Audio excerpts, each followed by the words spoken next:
Hi, scrolling along with Susan here. Well, today I was going to show you a new scroll saw project, and I realized that the type of wood that I'm using and the thickness of it really isn't a good idea to use on the scroll saw. I am using 2 1/8 inch thick poplar, and there is not much room for the blade to go up and down, and I think I could do it, but it would take forever. And I have a bandsaw, so I'm going to cut this out on the bandsaw today. And what this is just a little project that I'm going to be using, just kind of an artsy oval shape to cut out, and then I'm going to use a test tube that I have to put in the middle and use for like a bud vase. So here I am on my bandsaw. The bandsaw I'm using is a Porter cable. It's got 1.5 horsepower, but imagine for something only 2 1/8 inch thick, you could use up down to 1/2 horsepower. The blade that came with it, I think, will be fine. It's 3/8 inch thick and it's a 9 TPI. And I've loosened my blocks, and I'm going to lower down right to the level, just right above my piece of wood. To adjust my cool blocks, I'm using a piece of paper. A lot of people use just a dollar bill, so that there's just a slight separation between my blade and my cool blocks. Tighten up that side and make sure it slides just fine, and I'll do the same with the other side. I'm going to be cutting the outside perimeter first, and then I'll be cutting the inside. Now, unlike the scroll saw, you have to have an entry area to get to the inside, so I'm going to take it right on the grain so it will be the least noticeable.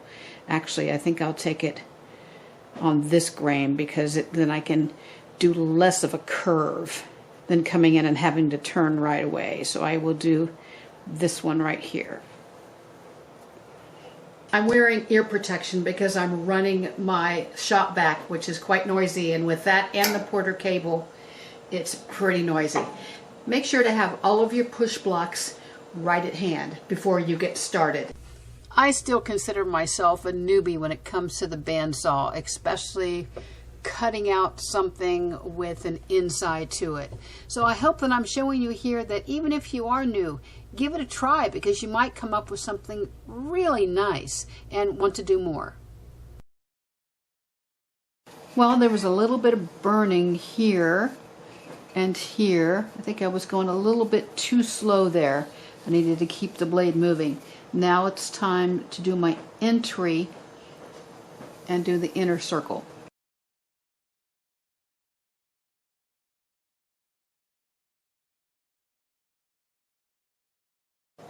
Well, I thought I would be okay with this thick of a blade put in my bandsaw, but I really need something that's 3/8 of an inch so I can turn at an easier radius. But I mean, it did okay. I have a lot of sanding to do, but it did okay, and that's what I had. I do enjoy my bandsaw, but I'm still partial to the scroll saw. There is a lot less sanding that you need to do on the scroll saw than the bandsaw. There's a lot of burn marks, there's a lot of little cracks and crevices and curves that I need to clean up. But as you can see, I've got quite a few tools for sanding, and I pretty much use all of them. I have my grinder fitted with a sanding sleeve, then my belt disc sander, and then my drill press set up with sanding attachments. And then there's nothing like using hand tools and sanding either with a sanding block or just your hands, or with sanding files, and boy, I use them all on this. And I'll show you a little bit later on. I got a Christmas present, and there's a new sanding tool that made life a little bit easier. But it seems like you can never have enough sanding tools for your projects. Now I'm going to add a little extra style to my piece using my rigid palm router. I have a piece that I made for the bottom of it that's in another video.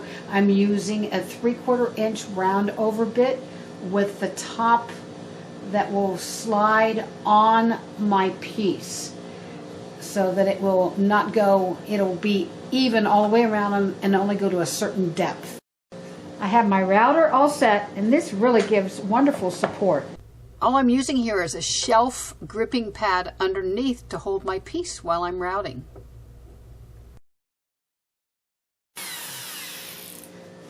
I had to go over this one spot a couple times. There must be a little knot there.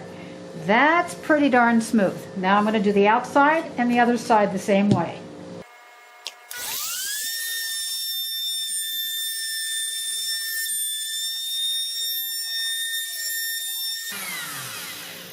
The nice thing is, if you do have any burning, you can see that I went around it twice to clear up all the burning, so there's less sanding to do.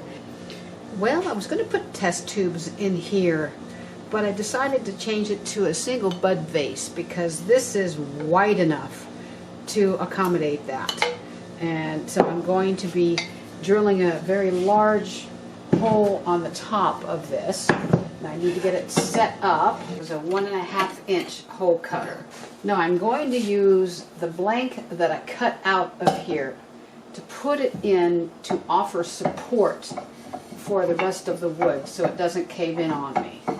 Don't rush the step. I backed out quite often to get rid of all the extra sawdust and then continued on.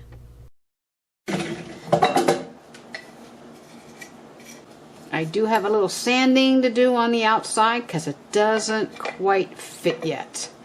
I'm excited because I got a new tool for Christmas, a Win handheld spindle sander. So that will help smooth out the inside here and widen it a little bit. So I'm sanding a little bit and then trying it and sanding and trying until it fits. My piece has been sanded thoroughly and I've wiped everything clean and I'm ready to put my finish on it. I've chosen teak oil. I wanted a little bit of a warm tone, but I wanted the rest of the wood to shine through with its natural colors.